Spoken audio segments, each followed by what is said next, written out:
নাটোরের নলডাঙ্গা উপজেলায় জুলাই-আগস্টের ছাত্র জনতার গণ-অভ্যুত্থানে আহত ও নিহতদের স্মরণে এক স্মরণ সভা অনুষ্ঠিত হয়েছে।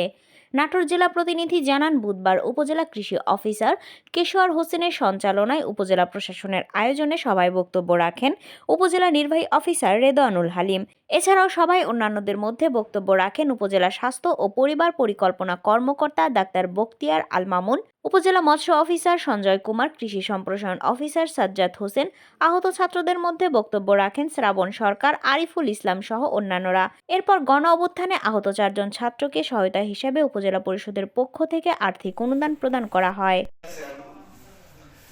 সজীব আছে, তারপরে অনেক আছে, ওরা তো এখন মাঝে মাঝে পোস্ট করে। আর আমাকে 3-4 দিন আগে ফোন দিয়েছিল, তখন বাজে 10:30 কি 11টা বাজে। ফোন দিয়ে বলে যে সমন্বয় কিছুদিন পর থাকবে না, কাউকে খুঁজে পাওয়া যাবে না।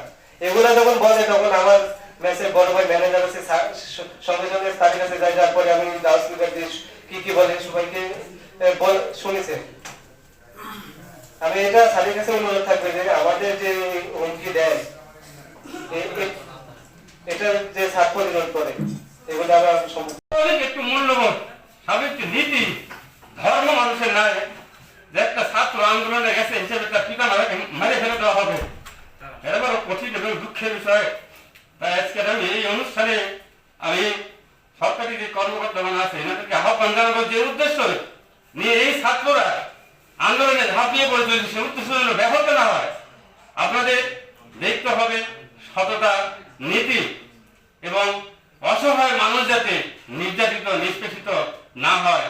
এখন দেখা যাচ্ছে যে আমাদের দেশটা এমন একটা দেশ যে এক দল পতন হয়েছে বলে আর এক দল মানুষের উপর রাহাজানি অত্যাচারী শুরু করবে, মানুষকে কষ্ট দিবে, অসহায় নির্দোষ মানুষের উপর ঝাঁপিয়ে পড়বে, অন্যায় ভাবে মানুষকে হয়রানি করবে।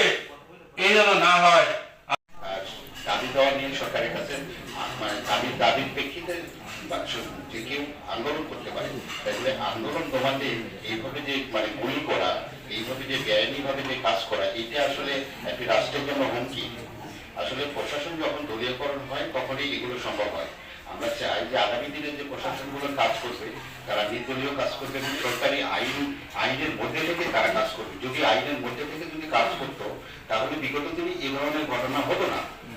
আমরা চাই যে গণতান্ত্রিক দেশে যে কেউ আন্দোলন দাবি নিয়ে আন্দোলন করতে পারে, এটা গণতান্ত্রিক অধিকার।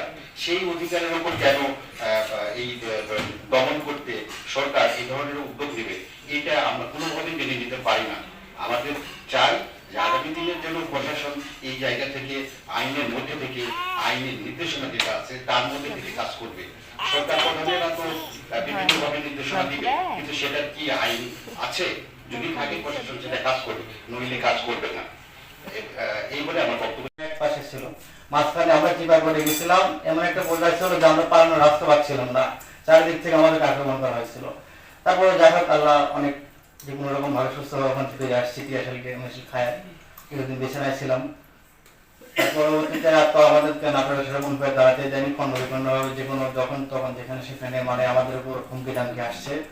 তো পরবর্তীতে 4 তারিখে আমাদের মূলত সমাবেশটা হতো 3টায়, কিন্তু সমাবেশটা আমাদের কিছু ছেলেপেলে, আমাদের ছোট ভাই বোনেরা 1-150 ছেলেপেলে স্টেডিয়ামের সামনে আপনাদের 12টার সময় নেমে যায়।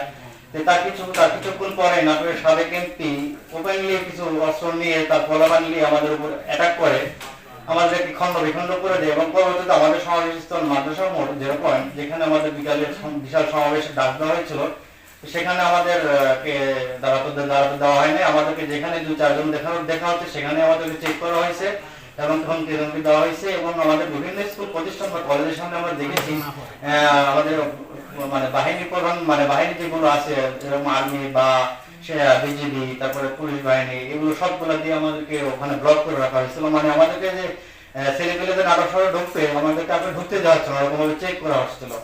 আমাদের অনেক ভাই বোনগুলো এরকম শুনছি যে তাদেরকে আগুনে পুড়িয়ে দেওয়ার হুমকি দেওয়া হয়েছে, যে এখানে যদি আন্দোলন এরকম পরিস্থিতি না হয়। অবশেষে আমরা যখন দাঁড়াতে পারলাম না, তা আমরা আমাদের বড় ভাইয়ের সাথে, হারুন ভাই নামে একটা ভাই ছিল, বড় ভাই ঢাকাতে আছে, উনি বলুন ঠিক আছে নাকি আমাদের শুধু নাটক আটকায় তো তারা কিছু করতে হবে না, আমাদের আজকে শুধু নামে লাইভ ঝুঁকি কিনে লাভ নেই, তোমার বাসায় চলে যাও, দেখি 5 তারিখ কাল সকালে প্রস্তুতি নেব। এই মোটামুটি মনে করেন আমাদের 7 তারিখে আন্দোলন। আর আহত 24 আন্দোলনে যারা আহত হয়েছেন তাদেরকে আমার অন্তরের স্তম্ভ থেকে আমরা তো আর এমন তো না যে বড় লোক মানুষ, আমরা খেটে খাওয়া মানুষ। এই আমার অনুরোধ স্যারের কাছে। আসসালামু আলাইকুম। এতে আমরা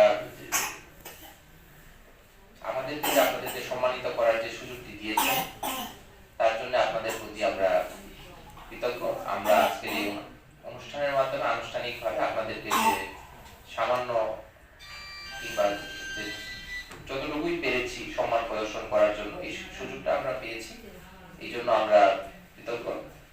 আর এ পর্যায়ে আপনারা যারা আছেন, আপনাদের আহত যারা আছেন তাদের আমরা শীঘ্রই সুস্থতা কামনা করছি এবং আপনারা সুস্থ হয়ে দ্রুত আপনাদের স্বাভাবিক জীবনে আপনারা ফেরত যাবেন এবং একজন সুস্থ মানুষের মতোই আবার আগে যেভাবে আপনারা কাজ করতেন সেভাবে কাজ করতে পারেন, ওরকম আশু মুক্তি আমরা কামনা করছি এবং সকলের সুস্থতা এবং মঙ্গল